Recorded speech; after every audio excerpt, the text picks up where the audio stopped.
নমস্কার, আমি আচার্য পলাশ। মায়ানতন্ত্রের জগতে সবাইকে স্বাগত জানাই। গ্লোব টিভি পর্দায় প্রতিদিন সন্ধ্যা 5:55 এবং সকাল 11:40 আমার অনুষ্ঠান থাকে এবং আমি চেষ্টা করি আপনাদের জন্য লাইভ অনুষ্ঠান করার জন্য। যারা সরাসরি ফোন করতে চাইছেন, তাদের জন্ম তারিখ দিয়ে কিছু জানার যদি ইচ্ছে থাকে, নিশ্চয়ই আমাকে একটি মাত্র প্রশ্ন করুন, তার উত্তর আপনাদের দেব। আমার যারা দর্শক বন্ধু রয়েছেন গ্লোব টিভির পর্দায়, যারা আমার নিয়মিত অনুষ্ঠান দেখেন, তাদের জন্য আজকে থাকবে শ্যামাচরণ লাহিড়ীর 11 নম্বর পর্বে কি অলৌকিক ঘটনা তিনি ঘটিয়েছিলেন সেইটা সম্বন্ধেই আপনাদের বলবো আজকে। শ্যামাচরণ লাহিড়ী মহাশয়ের হতবাক করা একটি ঘটনা আপনাদেরকে বলি। একদিন গভীর রাতে কাশীমণি দেবীর ঘুম ভেঙে যায়। কাশীমণি দেবী হচ্ছেন শ্যামাচরণ লাহিড়ী মহাশয়ের স্ত্রী, অর্ধাঙ্গিনীর নাম হচ্ছে কাশীমণি দেবী। তার ঘুম ভেঙে যায় মধ্যরাতে। চেয়ে দেখেন সমস্ত কক্ষটি উজ্জ্বল আলোতে ভেসে গেছে, আর গৃহের এক কোণে পদ্মা সংযুক্ত অবস্থায় যোগীরাজ ভূমি থেকে ওপরে অর্থাৎ শূন্যে ভেসে আছেন। ভাবুন, এ কোনো গল্প বা কাহিনী বা সিনেমার গল্প না, এটা বাস্তব ঘটনা। শ্যামাচরণ লাহিড়ী তিনি পদ্মাসনযুক্ত অবস্থায় এবং ভূমি থেকে উঠে গেছেন। কতখানি যোগ বিভূতির ফলে শক্তি লাভ করেছিলেন। এই রকম কাণ্ড এর আগে তৈলঙ্গ স্বামী ঘটিয়েছিলেন। ভূমি থেকে উপরে উঠতে পারতেন, শূন্যে ভাসতে পারতেন। যোগীরাজ শ্যামাচরণ লাহিড়ীও তাই।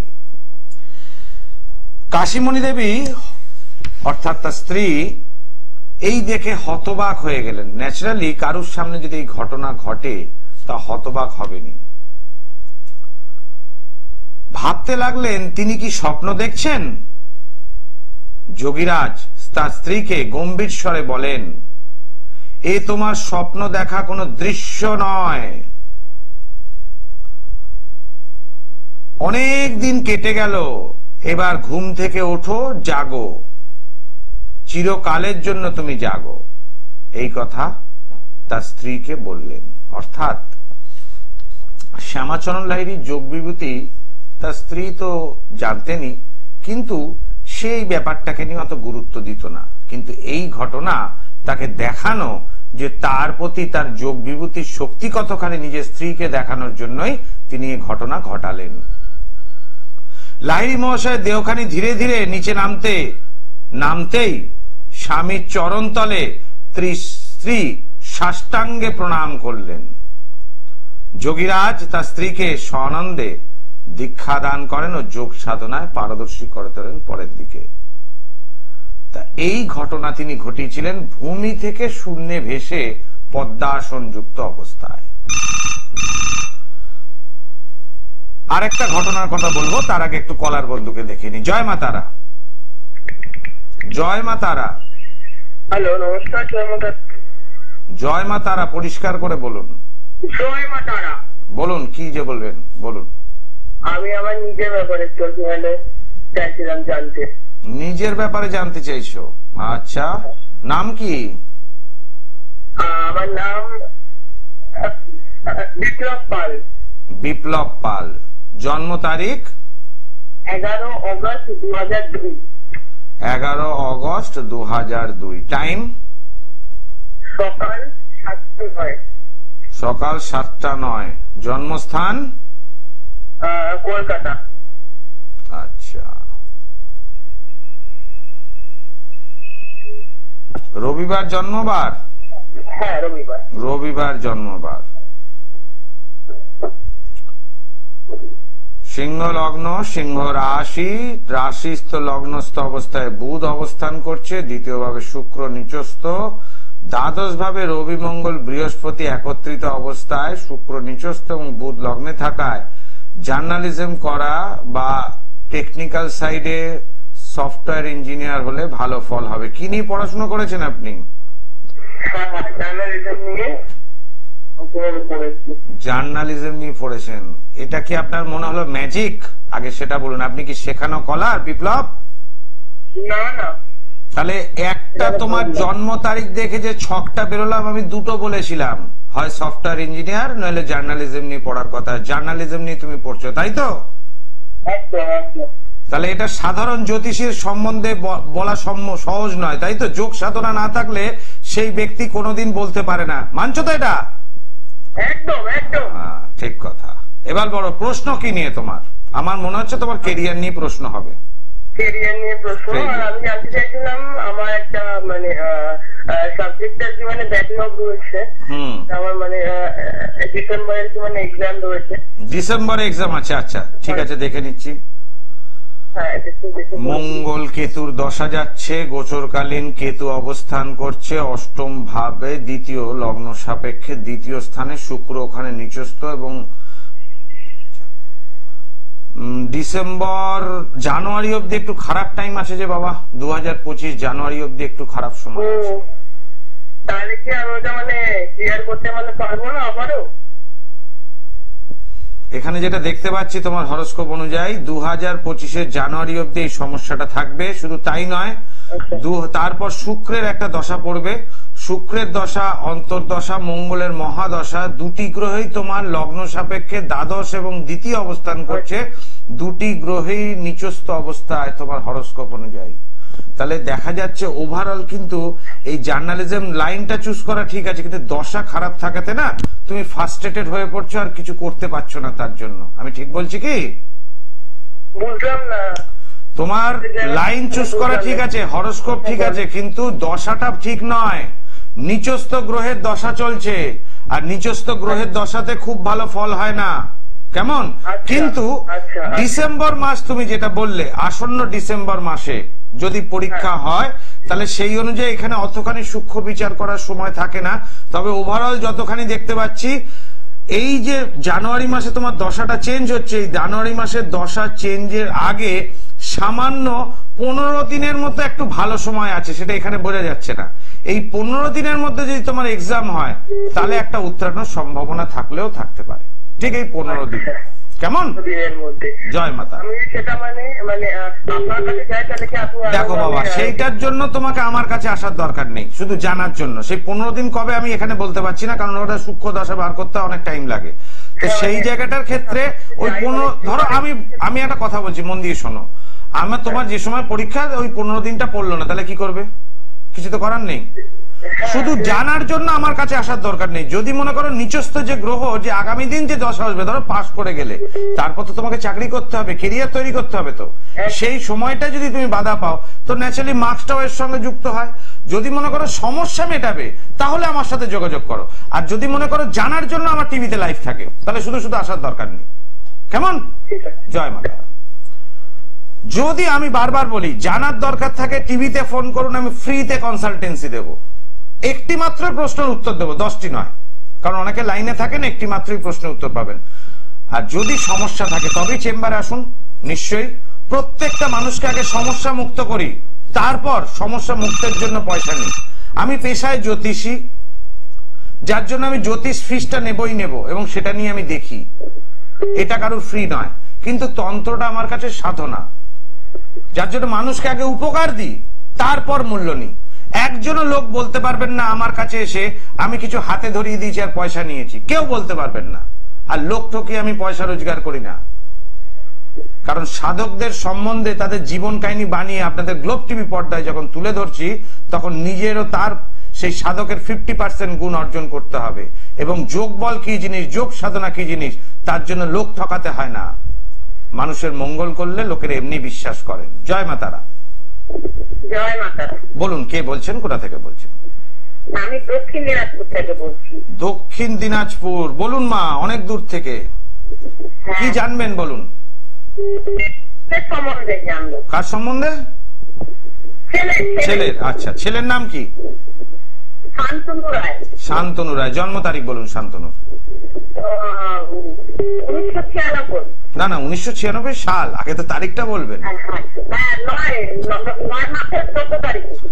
আরে বাবা, তাহলে 14ই সেপ্টেম্বর 1996। গুছিয়ে বলতে হবে তো, আমি তো আপনার জন্য গুছিয়ে নেব না। টাইমটা বলুন। দুপুর 2:30। জন্মস্থান কোথায়? জেলার নাম বলুন, ডিস্ট্রিক্ট, পার্টিকুলার ডিস্ট্রিক্টের নাম, জেলা। দক্ষিণ দিনাজপুর জেলা। শনিবার জন্মবার? শনিবার জন্মবার। এখানে যেটা দেখতে পাচ্ছি মকর লগ্ন এবং কন্যা রাশি, হস্তা নক্ষত্রে জন্ম। প্রশ্ন কি বলুন? চাকরি পাচ্ছে না? চাকরি করছে না, বেকার বসে রয়েছে। ইঞ্জিনিয়ারিং করেছে নাকি ছেলে? ছেলে ইঞ্জিনিয়ারিং করেছে? কি করে বললাম বলুন তো? আপনি তো দক্ষিণ দিনাজপুর থেকে বলছেন, আপনি কি শিখিয়ে দিয়েছি ফোন করার জন্য? তাহলে আপনার তো বিশ্বাস হচ্ছে মা যে যোগ সাধনা থাকলে জ্যোতিষ বিদ্যায় যে কোনো সমস্যা মেটানো সম্ভব। আমি যদি বলতে পারি কলকাতা স্টুডিওতে আপনি দক্ষিণ দিনাজপুরে যে আপনার ছেলে ইঞ্জিনিয়ারিং করেছে, তাহলে এটা কি সাধারণ জ্যোতিষী পারবে না? তাই তো? এটা মনে করেন তো? সাধারণ জ্যোতিষী কি বলবে?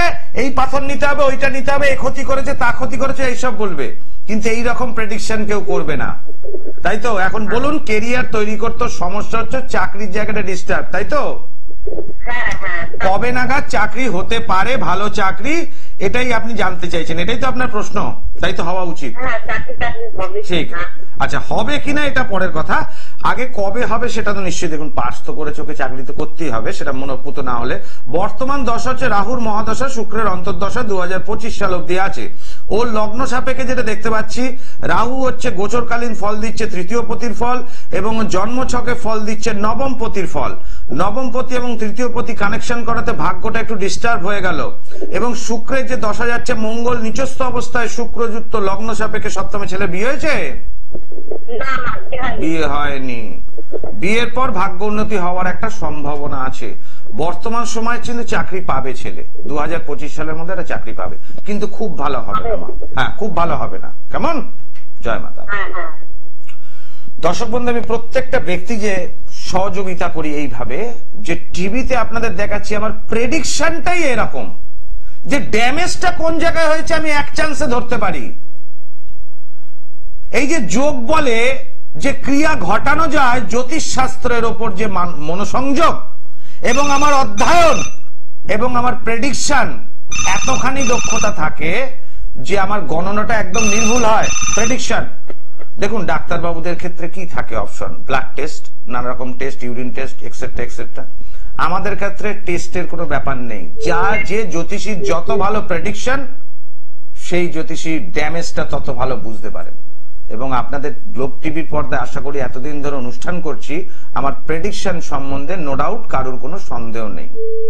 সেই জন্য প্রথম কথা বলি যে সবতন্ত্র বারবার, মায়াংতন্ত্র একবার কেন, আমার এই বিচারটা এতখানি সঠিক যে কোন জায়গাটা ক্ষত হয়েছে, কোনটা ড্যামেজ করছে, কোন প্ল্যানেটারি পজিশনের ড্যামেজ, না তৃতীয় ব্যক্তি দ্বারা ক্ষতি হয়েছে, না বাস্তু দ্বারা ক্ষতি হয়েছে, এটা ধরার ক্ষমতা রয়েছে, যার ফলে রেমিডিটাও এক চান্স হওয়ার। আর মেটাল ট্যাবলেট, আচার্য পলাশের যে মেটাল ট্যাবলেট, ওটা পড়া 3 দিনের মধ্যে মানুষ সমস্যা মুক্ত হন। জয় মাতারা। জয় মাতারা। বলুন, কে বলছেন, কোথা থেকে বলছেন? আমি কার্তিক ঘোষ বলছি, ট্যাংরা থেকে, কলকাতা।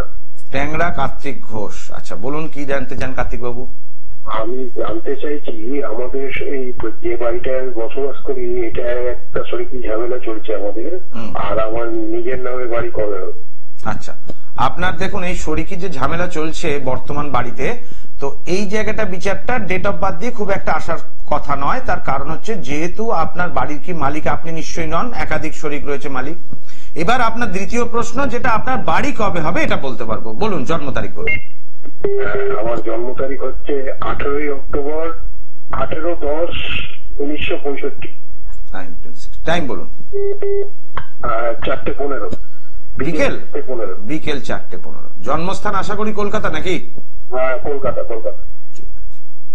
1965 হলে আর 35 আর 24, তাহলে 25, প্রায় 60 বছরের কাছাকাছি বয়স, 59, তাই না? ঠিক আছে। তাহলে তো বাড়ির তো আপনি কো শেয়ারার, মানে আপনি তো অংশীদার হিসাবে রয়েছেন, তো মালিক তো এক পক্ষের। অংশীদার, কিন্তু ওটা যেহেতু মানে আমাদের একটু সমিতি ঝামেলা রয়েছে এবং দাদুর নামে ছিল, তারপর থেকে এখন ভাই ভাই নানা রকম ইয়ে করছে, সব ভাইরা আমাকে ঠকাতে চাইছে। বুঝতে পেরেছি। বর্তমান রবির মহাদশা দিয়ে যাচ্ছেন এবং শুক্রের অন্তর্দশা। আমার মনে হয় যেটা সাজেশন, আপনি বরঞ্চ বাড়িটা মানে শরিকি বাড়িটা ছেড়ে দিয়ে টাকা পয়সা নিয়ে একটা ফ্ল্যাটের দিকে এগোনো ভালো। ফ্ল্যাটটা আপনার জন্য ভালো হবে। কেমন? এটাও তো ফ্ল্যাট কেনাটা ভালো হবে বাড়ির থেকে। বাড়ি কেনার জমি বা বাড়ি সেরকম খুব একটা দশা মানে সেরকম ভালো হবে না, কিন্তু ফ্ল্যাটটা অপেক্ষাকৃত ভালো হবে। ফ্ল্যাটের দিকে চেষ্টা বলুন। হ্যালো, হ্যাঁ আমি শুনতে পাচ্ছি। বলছি কবে নাগাদ হবে? এখন চলছে তো টাইম। এখন এই 2025-এর মোটামুটি 2024-এর সালটাই আপনি পাবেন, বুঝলেন? তারপর কিন্তু দশা চেঞ্জ হচ্ছে, চন্দ্রের দশা আসছে।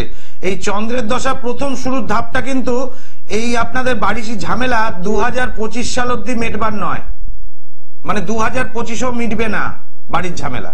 ওই জন্য চেষ্টা করুন ফ্ল্যাটে শিফট হওয়ার। ঘর লকেন কি করে? জয় মাতারা। এই যে সাজেশন, এই সাজেশন আমি এইভাবেই দিই টিভিতে। এর জন্য আমার কাছে চেম্বারে আসার দরকার নেই। যদি মনে করেন সমস্যা থেকে কিভাবে বেরোবেন, তখনই আমার কাছে আসুন, নচেত আসার দরকার নেই। আমার টিভিতে লাইভ অনুষ্ঠান থাকে এবং আপনাদের জন্য সেই অনুষ্ঠান করি, তাতে ফ্রি কনসালটেশন থাকে। গ্লোব টিভি পর্দায় সারাদিনে দুটি মাত্র টাইম থাকে, সকাল 11:40 আর সন্ধ্যা 5:55 এবং সেই অনুষ্ঠান দেখলে শুধু জ্যোতিষ বিচার নয়, ভারতবর্ষের সাধকদের বাণী এবং জীবন কাহিনী শুনতে পারবেন, তাতে আপনারাও উপকৃত হবেন। জয় মাতারা। বলুন, কে বলছেন, কোথা থেকে বলছেন? আমি বীরভূম জেলা বোলপুর থেকে বলছিলাম। বোলপুর থেকে, বীরভূম জেলা। বলুন, কি নাম আপনার? শুভদীপ নায়ক। শুভদীপ। আপনার নিজের সম্বন্ধে জানবেন তো? জন্ম তারিখ বলুন। Date of birth Subhadip Babu? 12/3/1991। 12 March 1991। Time বলুন। সকাল 8:10। জন্মস্থান কোথায়? বোলপুর। জন্মস্থান বোলপুর শ্যাম হাসপাতাল। হ্যাঁ, বোলপুর। ভাই হসপিটালের নাম দিলে তো আর বেরোবে না, ডিস্ট্রিক্টের নাম দিলে বেরোবে। মঙ্গলবার জন্মবার, তাই তো?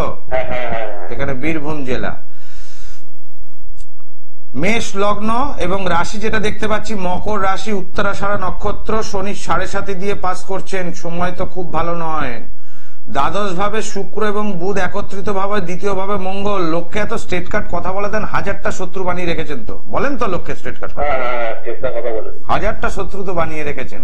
তাহলে আপনি বোলপুর থেকে বলছেন, আমি কলকাতা স্টুডিওতে। একদম পিন পয়েন্ট কথা বলে দিলাম তো। এখন প্রশ্ন কি বলুন? প্রশ্ন করুন, কি জানতে চাইছেন? আমি একটা কাজের সঙ্গে যুক্ত আছি। এই কাজটা কি কোন বারবার হবে না অন্য কিছু কাজ পাওয়ার যোগ আছে? দেখুন, এখন যে সময়টা যাচ্ছেন এই দুর্গাপুজোর মধ্যে কোন রকম কাজ চেঞ্জ করবেন না, না করাটাই ভালো। যদি এর থেকে বেটার অফার যদি পান, এই দুর্গাপুজো তো আসছেই তো সামনে, তাই তো? এর থেকে বেটার অফার পেলে আপনি ঢুকতে পারেন, কারণ এই দুর্গাপুজো অব্দি টাইমটা ভালো আছে, তারপর ভালো টাইম নেই, তারপর খারাপ সময় শুরু হবে। তো ন্যাচারালি এখন যে অবস্থায় আপনি রয়েছেন, আপনি যদি এর থেকে ভালো বেটার কোনো চান্স পান, এক্ষুনি জয়েন করে ফেলুন। আমার মত সেটা। হ্যাঁ, বিয়ে কি এখনো করেননি আপনি? না, এখনো বিয়ে হয়নি। তাহলে এই মুহূর্তে এখন বিগত 1 বছরের জন্য ওটা চেষ্টা না করাটাই ভালো, কারণ 1টা বছর টাইম খুব খারাপ, অনেক ঝামেলা ঝঞ্ঝাট আসবে, বদনামের ভাগিদার হতে হবে। জয় মাতারা। তো এই হচ্ছে আমার প্রেডিকশন, পিন পয়েন্ট। যারা যারা দেখছেন আজকের অনুষ্ঠান, তারা প্রত্যেকেই জানলেন যে আমার প্রেডিকশনটা কতখানি সূক্ষ্ম এবং সূক্ষ্মতর হয়। শ্যামাচরণ লাহিড়ীর একটা অলৌকিক ঘটনা, তার স্ত্রীকে দেখানো যোগ বিভূতি যে শূন্যে ভাসছেন, এ সাধারণভাবে হয় না। মেডিটেশন থাকতে হবে, নিজের আত্মার সঙ্গে পরমাত্মাকে কানেক্ট করতে হবে। যে তারাপীঠে যে যজ্ঞ হয়, আমার তৈরি করা সাকল্য যদি আমি অন্য একজনকে বসিয়ে দিই, তিনি কাজ করতে পারবেন না। কেন? সেই অদৃশ্য শক্তিকে কানেক্ট করতে হবে, শুধু সাকল্য দ্বারা হবে না। নিজের আত্মাকে পরমাত্মার সাথে কানেক্ট করতে পারলে সেই অদৃশ্য শক্তি সে আহ্বান হবে, এবং আসার পর সেই যজ্ঞে এই যে ধারণ ছাড়া প্রতিকার বলি, ধারণ ছাড়া প্রতিকার, হাতে কিছু দিলাম বাড়িতে রেখে দিলেন, ওটা ধারণ ছাড়া প্রতিকার হয় না। ওটা পয়সা কামানোর একটা রাস্তা জ্যোতিষীদের। আমি এরকম কাজ করি না। ধারণ ছাড়া প্রতিকারের জন্য দরকার সেই ব্যক্তির ছবি, যার ধারণ ছাড়া প্রতিকার করতে হবে। সেই ছবির ওপর ক্রিয়া করতে হবে, শুভ ক্রিয়া বল্লি দিয়ে প্রথমে তার সমস্যা সমাধান করতে হবে, আহ্বান করতে হবে সেই দেবকে। তারপরে ক্রিয়া করার পর তারপর তার মঙ্গলের কাজ করলে, সেই সাকল্য দ্বারা প্রয়োগ করলে, সেই অদৃশ্য শক্তি, যে হাই ট্রান্সফার এনার্জি, ঐশ্বরিক শক্তি, সে আত্মারা আসবে, শুভ আত্মা এসে সেই ব্যক্তির মঙ্গল করবে, যার ছবি এবং নাম থাকবে। অনেকে এসে বলেন, আমার স্বামীকে কিছু পড়ানো যাবে না, আমার ছেলেকে কিছু পড়ানো যাবে না, আমার মেয়েকে কিছু পড়ানো যাবে না। চাকরি পাওয়ার পর বিশ্বাস হয়েছে, 1 মাসের মধ্যে চাকরি পাওয়ার পর তাদের বিশ্বাস হয়েছে, তারপর তারা ধারণ করেছে মেটাল ট্যাবলেট এবং আজকে তারা প্রমোশন নিয়ে যথেষ্ট ভালো। 1 নয় একাধিক এরকম নমুনা রয়েছে আমার। এই যে চালান ক্রিয়া কিভাবে হয় দেখতে পাচ্ছেন টিভিতে। আমার ভক্তের যদি শত্রু হয় তার উপরে এইভাবে চালান ক্রিয়া করা হয়। এই চালান ক্রিয়া কি কি হয়? শনি চালান, রাহু চালান, ভেজাবান, শুকনোবান, জ্বালাবান ইত্যাদি এইভাবে চালান ক্রিয়া করতে হয়। শরীরের ঊর্জা শক্তিকে চুষে নিতে হবে সেই ব্যক্তির। চুষে নেওয়ার পরে এই পুতুলের ওপর তার প্রাণ প্রতিষ্ঠা করতে হবে। সেই ব্যক্তির নাম করে প্রাণ প্রতিষ্ঠা করার পর আর যদি কাপড় থাকে সেই ব্যক্তির খুব ভালো হয়, অল্প একটু টুকরোই যথেষ্ট। তারপরে যজ্ঞেতে ক্রিয়াতে দেখুন যে ক্রিয়াটা হচ্ছে এটা অশুভ ক্রিয়া, কারণ আমার ভক্তকে সে ডিস্টার্ব করছে, সেই জন্য আমি এই ক্রিয়াটা করেছিলাম। আবার এই ক্রিয়া যদি আপনার ওপর হয়, কেউ ছুঁচ ফোটাচ্ছে, জব করতে বসলে হাই উঠছে, পুজো করতে বসার সময় চুল পাচ্ছেন, খেতে বসে চুল পাচ্ছেন, তাহলে সেক্ষেত্রে এর থেকে মুক্ত করানো টেকনোলজি আছে।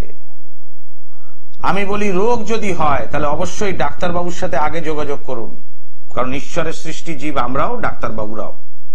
সুতরাং তাদের কাছে আগে যোগাযোগ করুন। যদি ডাক্তারের ট্রিটমেন্টের রোগ ঠিক না হয় তখনই আমার কাছে আসুন।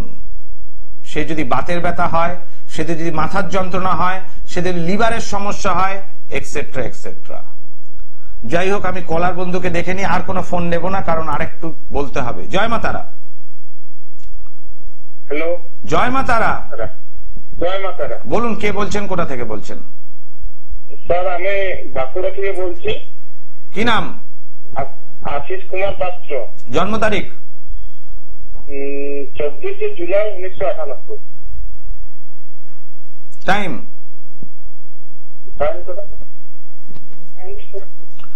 আশিস বাবু, টাইমটা খুব শর্ট, এত জিজ্ঞেস করলে হবে না, এগুলো লিখে নিয়ে ফোন করতে হয়। যাই হোক, আর কোনো ফোন নেব না। প্রতি অমাবস্যায় তো তারাপীঠ মহাশ্মশানে আমার মহাযজ্ঞ থাকে, যেটা আপনারা টিভি স্ক্রিনে দেখতে পাচ্ছেন ক্রমাতে, যে প্রতি অমাবস্যায় তারাপীঠ তো আমার যজ্ঞ থাকে, যে বলি দিয়ে অশুভত্ব খণ্ডন করার ক্রিয়া এটা। আর আমার নিজস্ব বাসগৃহ সেখানে পূর্ণিমাতে যজ্ঞ থাকে, উত্তর কলকাতার শ্যামবাজার, কলকাতা স্টেশন, আরজিগর হসপিটালের কাছে, এবং চেম্বার করি মঙ্গল শনি রবি ওখানে। আর বুধবার দিন পাবেন ব্যারাকপুর চেম্বারে, শুক্রবার দিন পাবেন হাওড়া ময়দান চেম্বারে, অমাবস্যার দিন তারাপীঠ চেম্বার থাকে, আর অমাবস্যার আগের দিন থাকে বর্ধমান চেম্বার। মানে তারাপীঠে আমি যাওয়ার পথে বর্ধমান চেম্বার করে চলে যাই। এক বিরাট আধ্যাত্মিক শক্তির উৎসরূপে যোগীরাজ লাহিড়ী মহাশয় তখন অধিষ্ঠিত। প্রচুর ভক্ত শিষ্য দর্শনার্থীদের সমাগম তার গৃহে। এইসব দর্শনার্থীদের মধ্যে অবিশ্বাসী লোকেরাও তার কাছে আসত। তবে দুষ্টু প্রকৃতির অবিশ্বাস্য ব্যক্তিদের তিনি শাস্তি দিতে ছাড়তেন না। এই রকম দুষ্টু ব্যক্তির, প্রকৃতির লোকের কাহিনী কিন্তু আজকে বলার সময় নেই। তার কারণ যেটা আমি চেষ্টা করেছিলাম এটাও আপনাদেরকে আজকে শেষ করে দেবো, যে শ্যামাচরণ লাহিড়ীর পর্ব যত কমের মধ্যে করা যায় এপিসোডটা শেষ করার জন্য, কিন্তু এত ফোনের ঝড় অনুষ্ঠানে যে আমি এটাকে আজকের দিনে কন্টিনিউ। তবে দুষ্টু লোকেদের তিনি কিভাবে সাজা দিতেন তারও নমুনা দেখাবো। তান্ত্রিক পারে কি আর জ্যোতিষী পারে কি? জ্যোতিষী পারে চলার পথে রাস্তাটা বলে দিতে, অর্থাৎ কোন রাস্তা দিয়ে আপনি চলবেন, কখন থামতে হবে, কখন চলতে হবে, এটা বলে দেবেন। আর তান্ত্রিক ভাগ্য পরিবর্তন করতে পারেন। রবীন্দ্রনাথ ঠাকুরের অবশ্যই একটা নিজস্ব গুণ ছিলেন, যার জন্য তিনি নোবেল প্রাইজ পান, এবং আমার যত মনে হয় ভারতবর্ষে তিনি প্রথম নোবেল প্রাপ্ত ব্যক্তি। তার জ্ঞান এবং তার কবিতা লেখনী সম্বন্ধে কোনো সন্দেহ নেই, বিশ্বকবি। কিন্তু গুরু বামদেব তাকে বলেছিলেন, রবি তুই বিশ্বকবি হবি। এই যে বাক সিদ্ধতা, যে যেটা বলবো সেটা ঘটবেই, ঘটার না থাকলেও ঘটবে, ঘটার থাকলে অতি অবশ্যই তো ঘটবে। এই যে তাকে দেখে তার বোঝা যে সে বিশ্বকবি হওয়ার ক্ষমতা আছে, তবেই তো তাকে এই কথা বলেছিলেন। এই বাক সিদ্ধতার প্রয়োজন সাধক হতে গেলে, যেটা বলবেন সেটা ঘটবে। এই হাত যশ দরকার, হাত, এই হাতের যশ দরকার, যে হাত দিয়ে ক্রিয়া হবে মানুষের মঙ্গল হবে। যার জন্য প্রত্যেকটা মানুষকে আগে সমস্যা মুক্ত করি, তারপর মূল্য নেই। প্রত্যেকে ভালো থাকুন, সুস্থ থাকুন। আর শ্যামাচরণ লাহিড়ীর আগের পরের দিনের যে এপিসোডে আসবো, একটু ধৈর্য ধরে গ্লোব টিভির পর্দায় থাকুন। সন্ধ্যা 5:55 এবং 11:40 আমার অনুষ্ঠান থাকে প্রতিদিন। আজকের মতো এখানে বিদায় নিচ্ছি। ওম সর্বমঙ্গল মঙ্গলে শিবে সর্বার্থ সাধিকে শরণ্যে ত্রম্বকে গৌরী নারায়ণী নমস্তুতে।